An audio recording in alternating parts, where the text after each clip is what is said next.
Welcome into Sports Memo's podcast, UFC Fight Night 170. We got Clint on from at Diehard MMA Pod, a expert handicapper in UFC, so hopefully find some winners on tomorrow's UFC card here. Clint, as you take center stage in terms of MMA, welcome into the pod. How you doing today?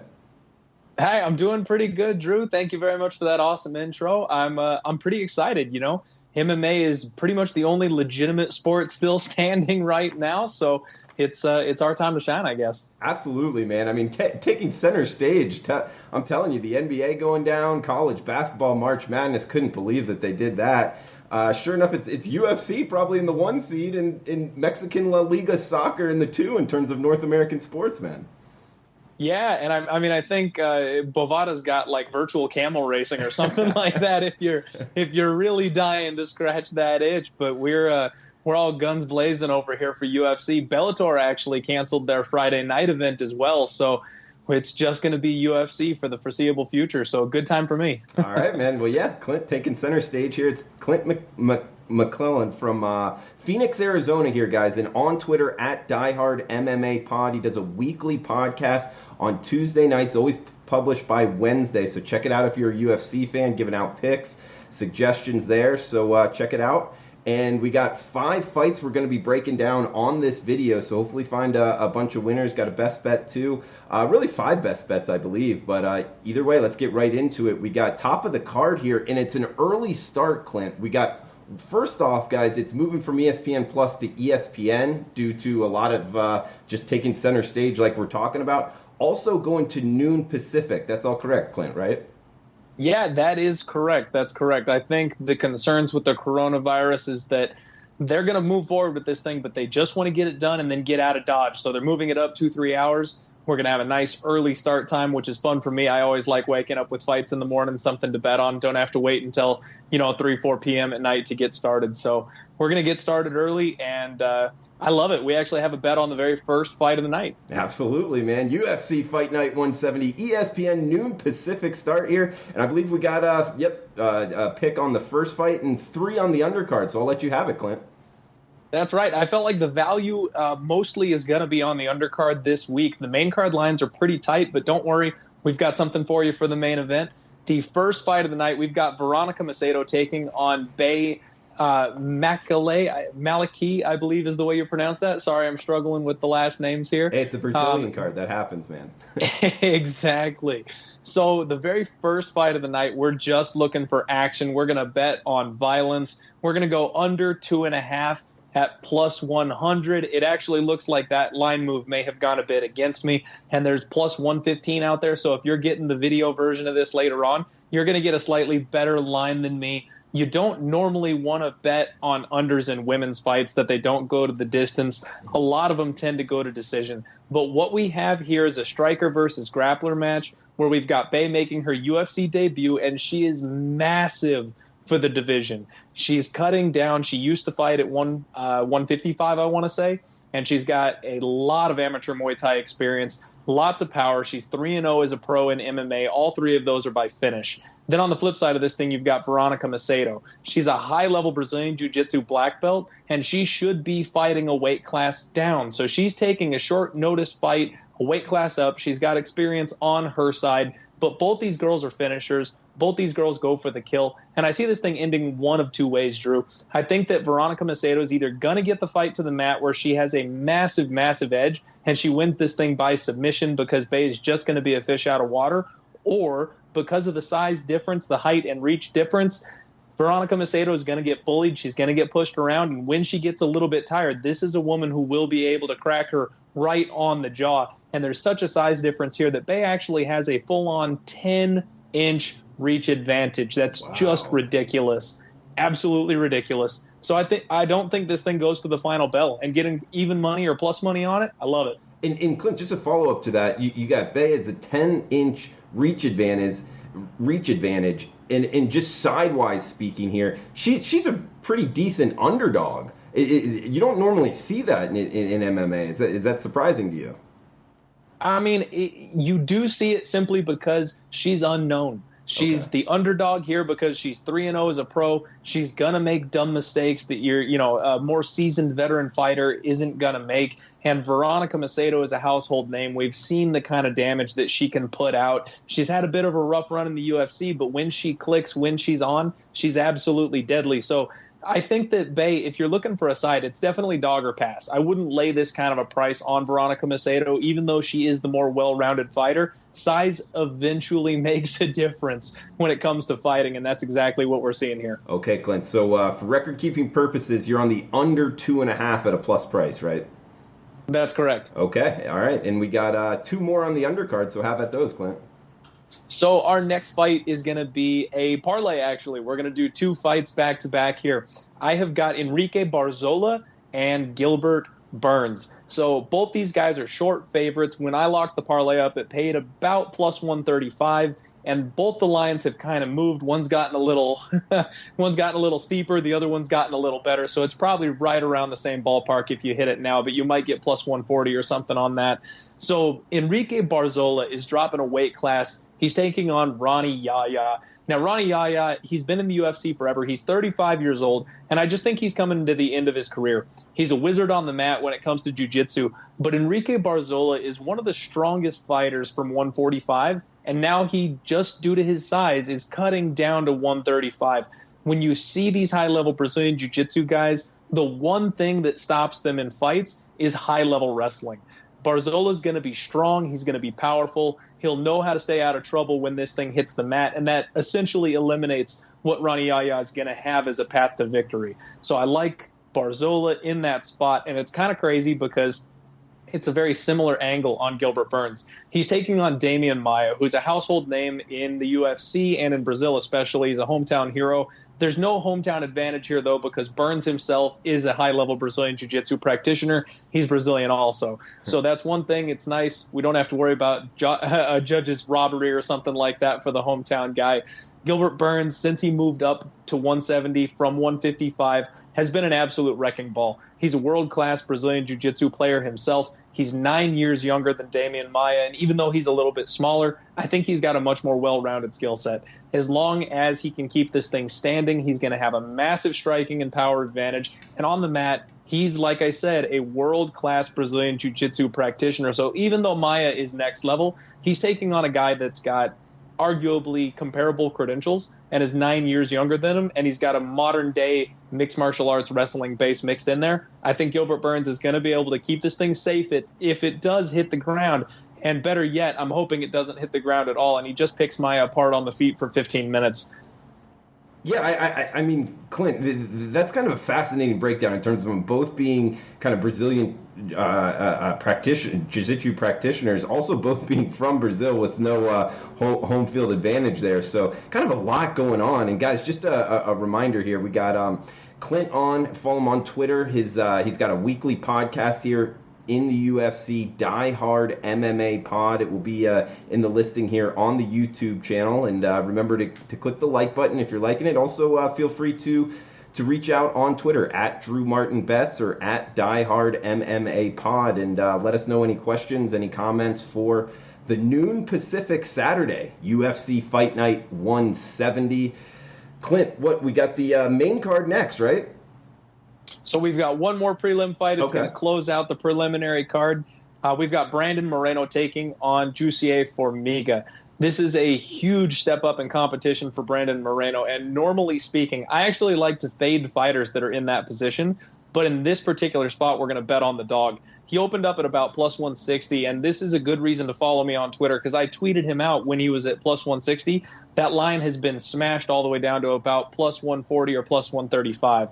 Brandon Moreno is just on a rocket ship to the top of this division. 125 doesn't have a whole lot of contenders, so there's not a big pool of opponents. That's why he's getting Formiga here. And Formiga's basically been around forever. He's got to win over one of the two contenders for the title right now, and it's a big, big fight. Like most Brazilian fighters, Jussier Formiga has a sick Brazilian jiu-jitsu game, but Brandon Moreno is one of these tough, hard-nosed Mexican kids. He's got sick boxing hands, heavy volume, lots of speed, and he is a scramble master. If this fight hits the ground, he's one of the few people that I would say can go toe-to-toe with Jussier Formiga. He's going to be able to scramble out of any bad positions, keep himself safe, get back to his feet. And then once it's on the feet, he's just going to out-volume Formiga. And something to keep in mind for this particular fight is with the whole coronavirus situation, this is going to be an empty arena. There's no crowd. So if you've got the Brazilian hometown guy that lands one punch to his opponent's three,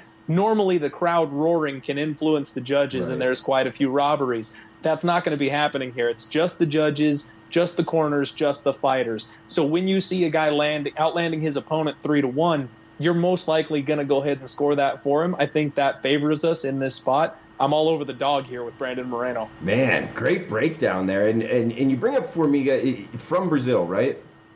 Yes. Okay. I'm fading the Brazilians on the Brazilian card. It's not necessarily the best idea, but I like it this week. And Clint, just a little background on that. The referees or the umpires here for UFC, are they going to be Brazilian when it's in Brazil, or is it like UFC based so they could be from all over the world? How does that exactly work? So with MMA in general, not just the UFC, the referees are provided by the commissions. So whatever state, whatever country you're in, the commission will have connections, and they've got referees that come in. And that's why we see a lot of the same faces. You've got guys like Herb Dean, Dan Miragliotta. These guys, they show up all over the place. And if you go to like Bellator versus the UFC, you'll see the same referees because they all draw from the same pool. So none of them are employed by the UFC. None of them are employed by the country. They come through the commissions, and they've got to have certain credentials to be able to get in there. So normally speaking, if somebody messes up with it being a referee, it's normally human error. So like if a fight gets stopped early or something along those lines, they thought the guy was hurt, they thought the guy was rocked, they're trying to save him a couple of extra brain cells. It's not a fight-fixing type of situation. The ones you got to worry about really are the judges. Yeah, man. They can be influenced by the crowd. They can be swayed by the hometown. That's something that you see a lot in combat sports in general, boxing as well, not just MMA. Yeah, great breakdown. And the fact that there's going to be no fans in the stands, so it's just going to be the fighters, I guess whoever they're bringing in their camp, and the referees, and I guess any personnel that have to be there to keep the show going. Outside of that, nobody else, no friends and family? Exactly. It's a bare bones crew this week. They're just trying to get this thing on TV. Can you think of, and this is, guys, we do have one more fight to break down, and then we'll do a recap of all the bets here from Clint at MMA, at Die Hard MMA Pod on Twitter.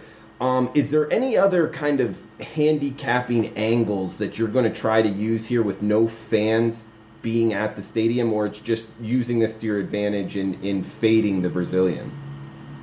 So in general, for the next couple of weeks, without having fans, I think the hometown advantage is basically going to dry up and disappear for the next couple of weeks. You know, you go a couple of weeks back and there was a fight in Texas where there were some blatant robberies. Some guys in Texas that were the hometown boy that absolutely had no business winning their fights that took it home because of the judging. You know, Dana White always says, do not leave your fights in the hands of the judges because they can get it wrong sometimes. So you're always looking for a guy to finish. When you're going to bet on a UFC fighter, you want him to either be able to finish the fight before it gets to the judges' cards or get it done so dominantly that nobody can mess the decision up. You know, the other angle is always taking a shot on a live dog when they're at home and they've got that crowd backing them, especially in Brazil. What they always do is they chant, "Vu, amo hey," which means you're going to die. And they yell that at the opposing fighter the entire time they're in there. Without that angle, I think there's going to be a lot more of an even playing field. I think the fighters coming in from out of town are going to stand a whole lot more of an opportunity of getting a fair shake on their fights, and that definitely skews things when it comes to a handicapping perspective. Man, great stuff, Clint. Guys, this is UFC Fight Night 170 breakdown here of the fights from Clint. Follow on Twitter at Die Hard MMA Pod. You can follow myself on Twitter at Drew Martin Betts. He's got his podcast going out Tuesdays each and every week, the weekly podcast, and tomorrow's card. And if you're listening on Saturday, it's an early start here, noon Pacific, 3 o'clock Eastern on ESPN. That's the main ESPN there. They're bumping it up with it being pretty much the only show in town talking about UFC Fight Night 170. My favorite fight up next, Clint, Charles Oliveira versus Kevin Lee. Right now we're seeing minus 145. That's Kevin Lee. 2.5 with heavy juice towards the under. So at least the odds makers telling us this isn't going to go very, very long, most likely. But either way, we see Kevin Lee as the, I guess, decent-sized favorite. Absolutely. And they're spot on. Neither of these fighters have a tendency to go very long in their fights. And this is one of the best fights that's a non-championship fight the UFC could put together. These guys are both pure action, 100% adrenaline, foot on the gas every single fight they're in.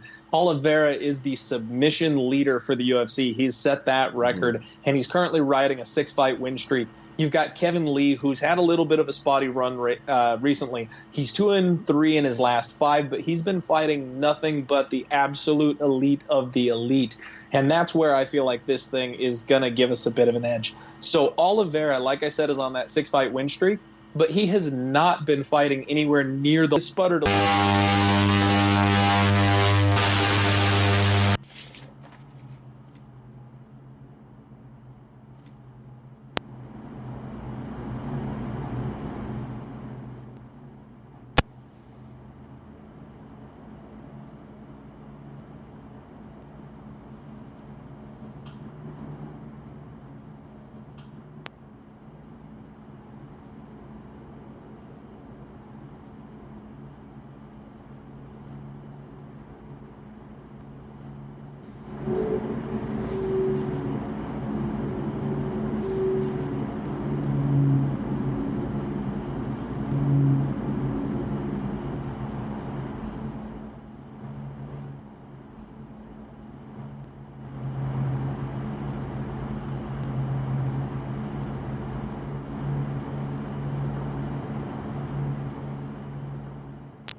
I love it,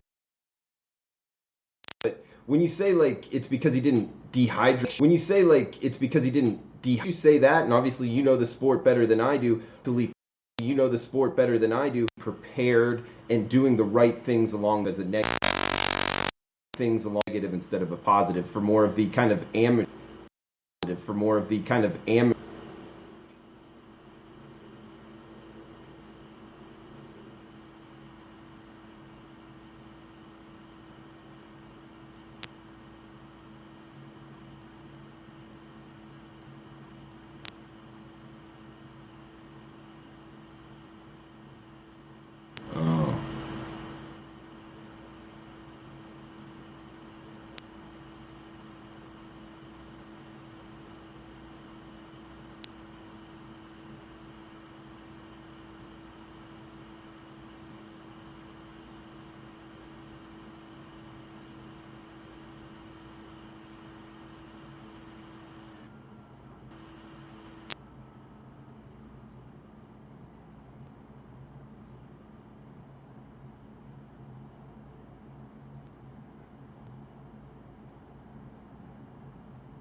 In Clint, it's been a while since I've seen both of these guys. I know, the Brazil or the Jiu-Jitsu practice, or he's going to try to submit him, correct? And Okay, is it a pure the styles here where Kevin Lee's kind of the type of guy that come after you and he's kind of the type of guy with punches, right?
Overall, you mind kind of recapping all the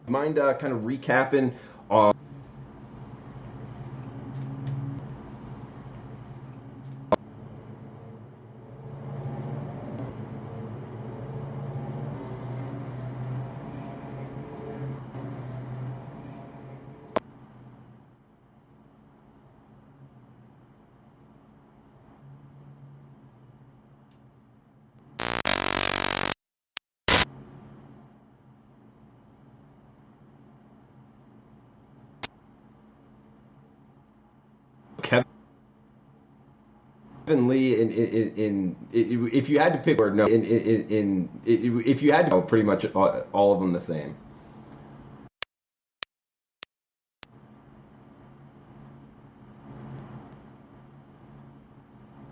Okay. All right. Makes sense. Hard. Okay. All right. Makes sense. MMA Pod, weekly podcast. Twitter, MMA Pod, weekly podcast. Die Hard MMA Pod. This is Yahya Hard MMA Pod. This is Brazil, noon Pacific time on ES. More of a full noon Pacific time on ES. Just kind of an overall question here about the U.S. Do you think kind of an overall question? They're making the right decision in going forward doing the fight night? Going for 170. Okay.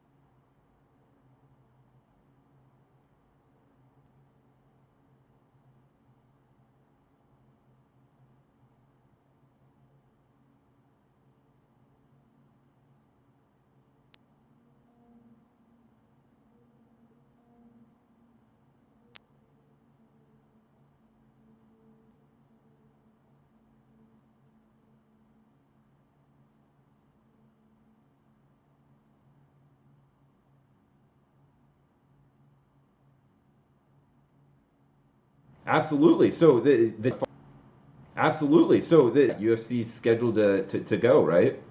He's scheduled to go, right?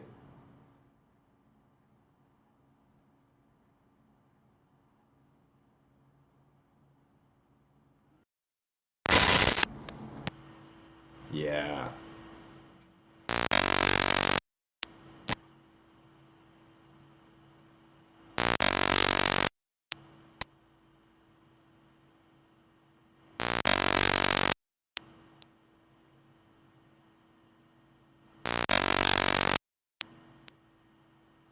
Cool, Clint. Yeah, I mean, as far as like big, cool, Clint. Yeah, actually, a lesser, a lesser type than, he's in the future with the names that you were just naming. So it's actually going to get bigger for the UFC. Just naming, so it's actually get this going. And guys, if you're looking for UFC picks, we'll try to get Clint back for UFC pick on the channel. But make sure to check out his on Twitter at diehard MMA Pod. So Clint. Awesome MMA pod. So you obviously know your stuff, did your research. So I'm excited to bet it personally because it's. So I'm down, man. So UFC is always fun. And any closing words here before we shut this? Always fun. And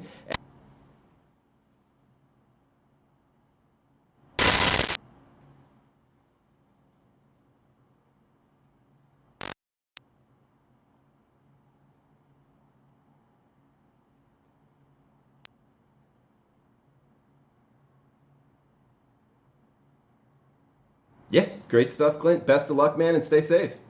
Stuff, Clint. Best of luck.